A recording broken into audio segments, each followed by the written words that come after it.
Communiqué numéro 073 du gouvernement de la transition. Le gouvernement de la transition a le regret d'informer l'opinion que, dans la nuit du 31 mars au 1er avril 2025, un drone des forces armées et de sécurité de la République du Mali, immatriculé TZ-98D, s'est écrasé sur le territoire national à Tenzawaten, cercle d'Abébara, région de Kidal. L'épave a été localisée précisément dans une zone dont les coordonnées géographiques sont les suivantes. 19 degrés, 52 minutes, 4,738 secondes nord, 2 degrés, 53 minutes, 38,101 secondes est, à 9,5 km au sud de la frontière Mali-Algérie. Suite à cet incident, une enquête a été immédiatement ouverte. Des résultats de l'investigation préliminaire, les points suivants méritent d'être évoqués. La liaison a été perdue avec l'appareil dans une position située sur le territoire malien et dont les coordonnées géographiques sont les suivantes. 19 degrés, 51 minutes, 50,526 secondes nord, 2 degrés, 53 minutes, 36,099 secondes est, soit 10,2 km au sud de la frontière Mali-Algérie. La distance entre le point de rupture de liaison avec l'appareil et le lieu de localisation de l'épave est de 441 mètres. Ces deux points sont tous situés sur le territoire national. Les dernières informations transmises par le drone étaient relatives à une rencontre de terroristes de haut profil qui planifiaient des actions. L'aéronef est tombé à la verticale, ce qui, probablement, ne peut s'expliquer que par une action hostile causée par des tirs de missiles sol-air ou air-air.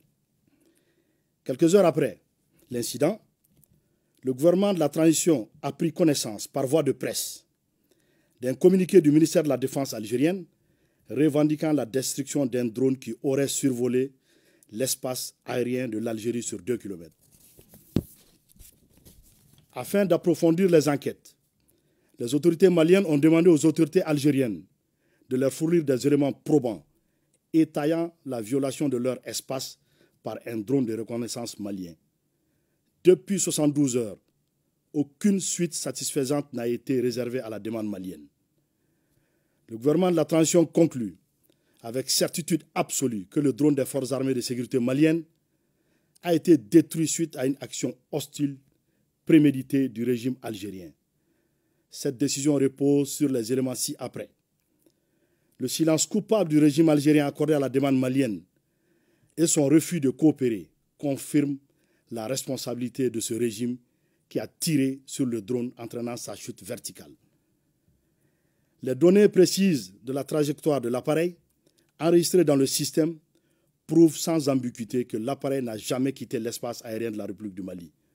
De surcroît, le point de rupture de liaison du drone et le point de localisation de l'épave sont tous situés sur le territoire national malien.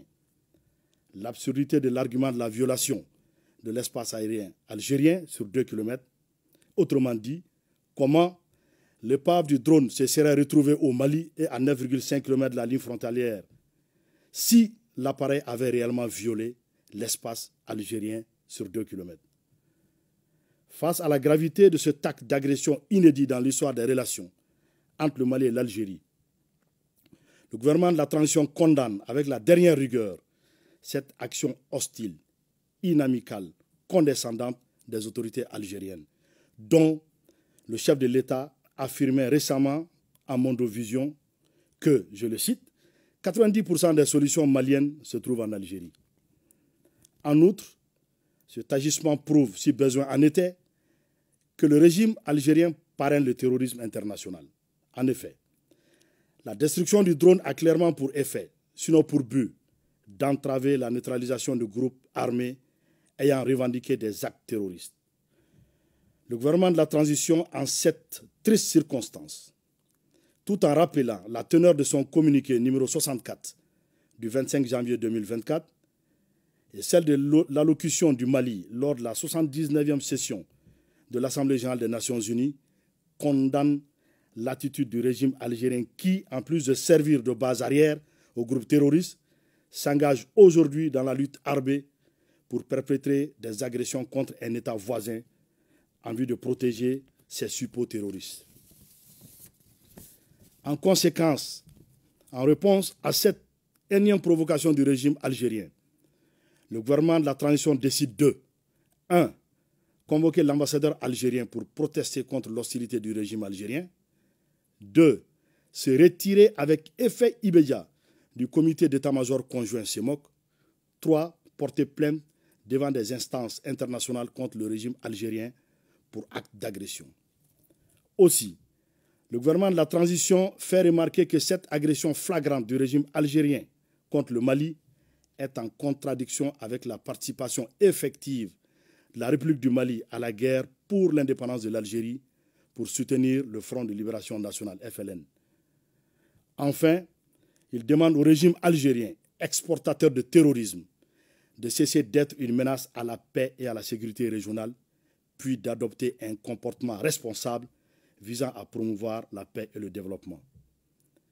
Le gouvernement de la transition réitère à la population malienne que rien n'entamera la détermination des forces de défense et de sécurité maliennes sous le leadership de son Excellence le général d'armée Assimi Goïta, président de la transition chef de l'État, à poursuivre et à atteindre le noble objectif d'éradiquer le terrorisme sous toutes ses formes.